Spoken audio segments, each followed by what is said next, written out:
oxygen really work, Tom? Mrs. Wilson asked. Yes, ma'am, it does. You heard that, or you know from personal experience? I respectfully claim my privilege against self-incrimination under the Fifth Amendment to the Constitution, Prentice said. Seriously, Tom, General Wilson said. How much trouble would it be to get your hands on an oxygen flask before we go to meet the Castillos? You want it right now, sir? You heard what she said about the wages of sin. I'm about to die. Let me make a call, Prentice said, and started to get up. Eat your breakfast first, Mrs. Wilson said. Let him suffer a little. Ah, God. Is there no pity in the world for a suffering man? His wife and his aide-de-camp, Chucky, his daughter, said, You won't make me sick. I beg your pardon? General Wilson said. You're all acting as if it's all very funny.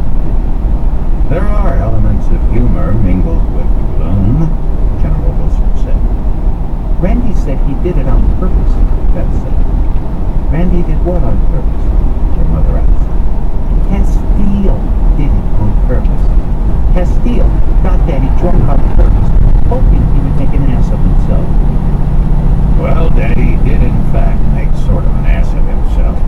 But Charlie Castile wasn't responsible. Daddy was. Actually, I thought you careening down the drive on my bike was hilarious, his wife said.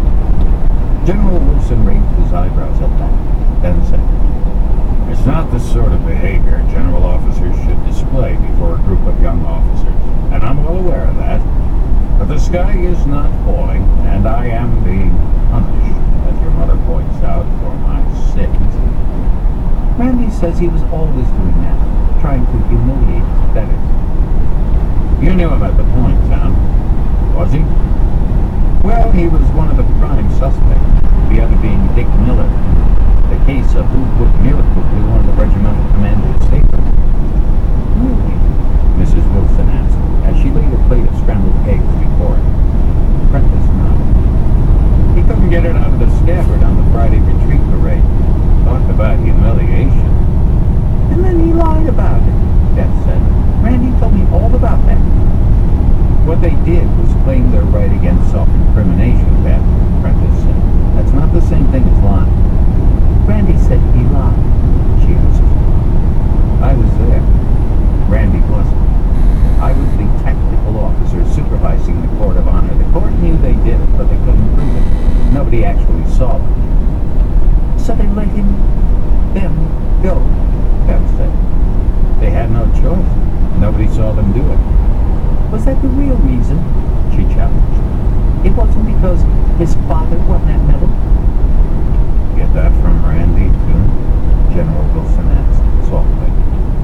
Randy said that the only reason they weren't thrown out of West Point was because Castile's father had that medal. That the only reason he was in West Point to begin with was because his father had that medal. Sons of Medal of Honor recipients are granted entry to West Point. Staying in the Corps of Cadets is not governed. And he said that no one had the courage to expel the son of a black general, no matter what he'd done. And what does Randy have to say about Lieutenant Castillo's distinguished flying prowess? General Wilson asked, softly.